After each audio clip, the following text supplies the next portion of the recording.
자, 안녕하세요. 넥신의 TJ입니다. 자, 오늘은 제가 오늘 영상을 올리려고 했는데 도대체 뭐에 대해서 얘기를 해야 될까? 상당히 많이 고민을 했습니다. 이제 아무래도 저는 지금 당장에는 이 채널을 벗어나지 못할 거라고 보고 있지만, 이렇게 지금 삼각 어센딩 트라이앵글을 보여주고 있는 상태에서 위로 상방을 칠 수 있는지 지금 아주 별도의 시간인 거죠. 어떻게 보면은 지금 오늘부터 적어도 한 3, 4일 정도 안에는 방향성이 나오지 않을까 하는 의견인데요.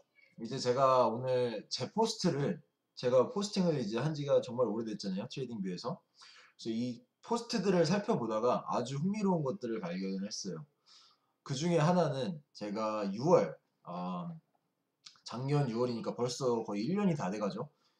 10개월 정도 전에 제가 올린 포스트 6월 26일 날 올린 비트코인 채굴량에 따른 국가별 채굴 원가와 그 영향에 대한 고찰이라는 글을 썼어요.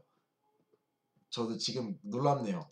제가 이 차트 이런 걸 했다는 게 참 놀라운데 이 정보는 이제 작년 6월달 기준이겠죠. 지금 채굴 원가가 어떻게 되는지는 저는 지금 아예 백지 상태입니다. 하지만 이 차트를 제가 한번 플레이를 해보고 정말 재밌는 거를 발견을 했어요. 자, 보신다면은 일본의 원가는 8,700불, 그리고 뭐 일단 대한민국은 그때 당시에 제 기억나는데 여기도 그래프에도 제가 안 그린 것처럼 그냥 정말 위에 있어요. 정말 위에 있는데 일단 그 위에 있는 그런 비싼 채굴 원가가 비싼 나라 중에서 하나가 일본이었죠. 그 일본이었고 그 다음이 이제 아이슬란드, 뭐 러시아, 그리고 이제 거의 가장 싼 국가로는 조지아하고 중국이란 나라가 있었어요. 저도 지금 이걸 어떻게 분석을 해야 되고 어떻게 해석을 해야 되는지는 잘 모르겠어요. 하지만 일단 플레이 영상을 보시죠. 정확하게 제가 설정해 놓은 중국 그리고 조지아의 채굴 원가에서 반등이 나오기 시작합니다. 제가 여기에 대해서 한번 말씀을 드린 적이 있어요. 채굴 원가라는 거는 말 그대로, 그러니까 장사를 하시는 분들은 아실 거예요. 내가 예를 들어서 뭐 이 핸드폰을 100만 원에 떼와. 그러면은 이 핸드폰을 100만 원에 다시 팔면은 과연 내가 장사를 하는 사람일까?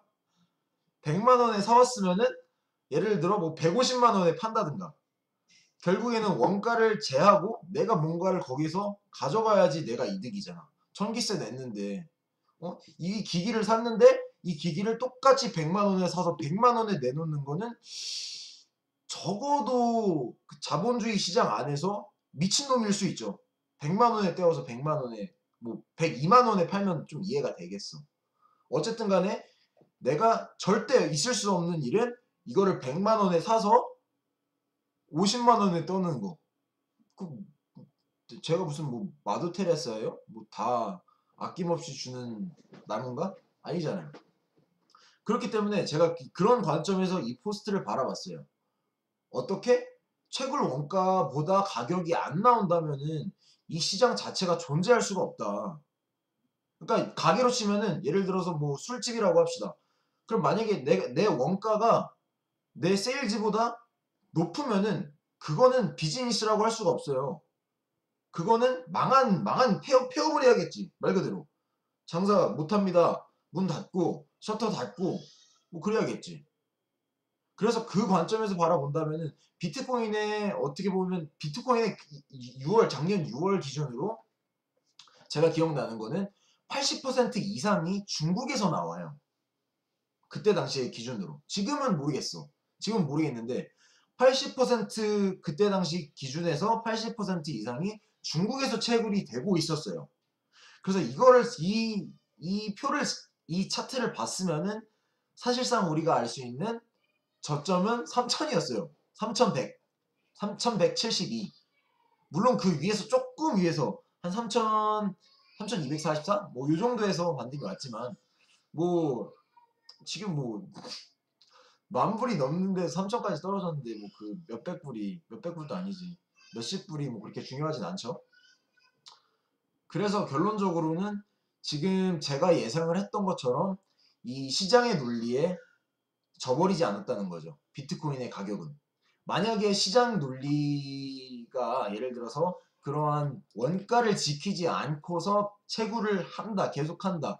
그 비트코인, 블록체인이라는 체계를 유지한다라는 것은 그 비즈니스, 예를 들어 뭐 비트메인이라는 회사가 마이너스를 내면서 계속해서 뭐 운영을 하는 건데 그렇다면은 뭔가 장기 비전이 있어야 됐을 것이고 지금 같은 이 차트를 봤을 때는 3천에서 지켜줌으로써 채굴자들이 문 안 닫게 술집 문 닫는 것처럼 채굴장 문 닫아버리고 셔터 내리고 두꺼비집 내리면은 죽는 거잖아 채굴장이.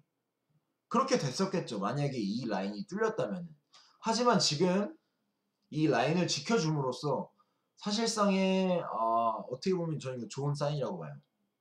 좋은 사인, 아주 좋은 사인이라고 봐요. 그리고 더불어서 이 가격 밑으로 물론 이 밑으로 내려갈 수는 없다라는 걸 말하는 게 아니고요.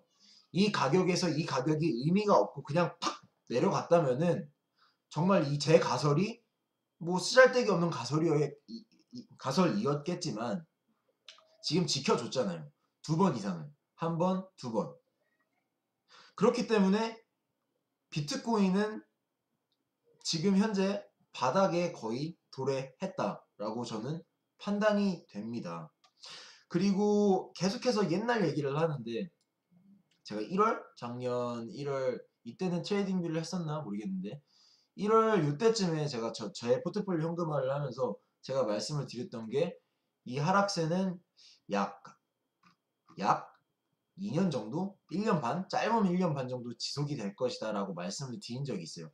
제 포스트가 너무 많아가지고 저도 어떤 포스트에 그 글을 올렸는지 지금 찾다가 지쳤거든요.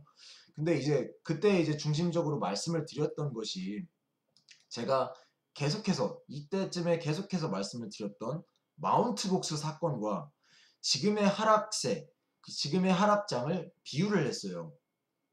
그래서 그거를 똑같이 대입을 해본다면은 주봉으로 가볼게요.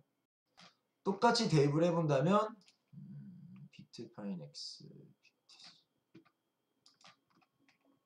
잠시만요.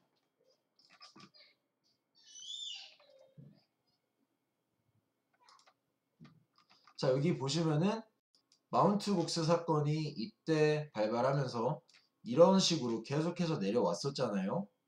그죠? 이 기간이 약 하락만 그러니까 최저점까지가 630날 약 2년 정도가 걸린 거예요. 그래서 저는 이런 주기론을 좀 좋아하기 때문에 주기론적인 관점을 본다면은 우리는 아직 멀었다고 보여요. 아직은 630날 똑같이 630날 떨어진다고 생각하자. 그래도 아직 하락장이 저점은 아직 안 보여준 걸 수도 있어요.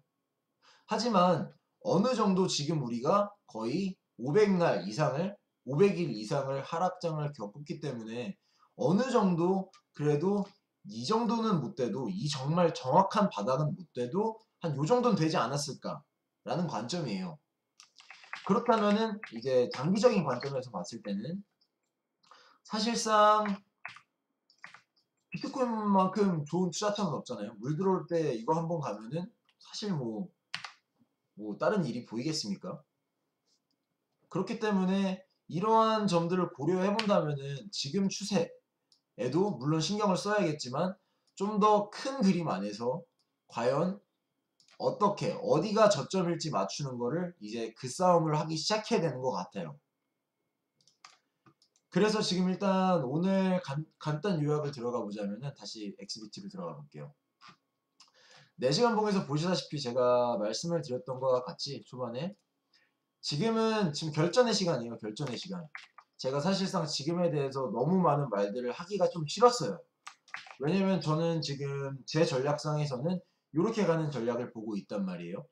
이렇게 가는 전략을 보고 있는데 물론 이렇게 터지면은 제 전략이 틀린 거니까 제 마음이 아프겠죠. 그래서 저는 사실상 조금 내려오는 걸, 이렇게 채널을 이렇게 내려오고 좀 더 시간을 끌어주는 거를 원해요. 아까도 보여드렸다시피 그 주기론상에서 630일이 떨어졌는데 630일을 아직 다 채우지 못했으니까 좀 그래도 어느 정도 비슷하게 묵어야 같은 균일한 맛이 나지 않을까라는 그런 관점인데, 그런 관점에서 본다면은 지금 터져주는 것도 물론 고맙지만 조금 더 기다려서 한 이런 식으로 가는 것도 솔직히 나쁘지 않다라는 거예요. 하지만 제가 이렇게 무시할 수 없는 지금 시나리오가, 여러 트레이더분들이 지금 이 시나리오를 보고 계실 거예요. 이미 이런 식으로 삼각 수렴을 해줬기 때문에 거래량도 계속해서 쭉 내려왔고, 그래서 여기서 터지는 그런 가능성에 대해서 제가 배제를 할 수가 없어요. 그렇다면은 어떤 식으로 대응을 해야 되느냐, 일단 제가 먼저 소개해드린 제 전략을 파기를 해야겠죠. 뭐 스탑이 걸리겠죠. 물론 이렇게 올라가니까 스탑은 이쯤에 걸려 있을 거란 말이에요. 스탑을 하고 다시 왔다가 분명히 파동에는 되돌림이 있어요. 이렇게 가든 이렇게 가든 이렇게 가든 분명히 이런 중요한 매물대 또는 뭐 이런 수평 매물대를 뛰어넘을 때는 분명히 되돌림이 옵니다. 그럼 되돌림 때 타시는 게 좋다고 저는 생각을 해요. 굳이 따라가는 거 잡을 수도 있는데, 그런 것들은 약간 트레이딩의 완벽한 멘탈을 갖고 있지 않고 트레이딩의 T자도 모르시는 분들은 차라리 그런 것들을 그런 자극적인 요소를 좀 빼는 게 좋겠죠. 그래서 차라리 좀 확인 매매를 하시는 게 좋다는 관점입니다. 자, 일단 오늘 주제를 뭐라고 해야 될지 약간 기억이 안 나는데 약간 브이로그 형식으로 계속해서 변형이 되는 것 같아요. 그래도 이제 지금 아주 중요한 순간이니까 이제 굳이 포지션을 가지고 있지 않더라도 분명히 좀 팝콘을 먹으면서 관망을 할 수 있는 시점은 확실한 것 같아요. 그래서 아무쪼록 모두들 성투하시고 모두들 이제 돈 많이 따셨으면 좋겠습니다. 자, 여기까지 넥시젠의 TJ였고요. 모두 한 주 무사히 잘 지내시길 바랍니다. 감사합니다.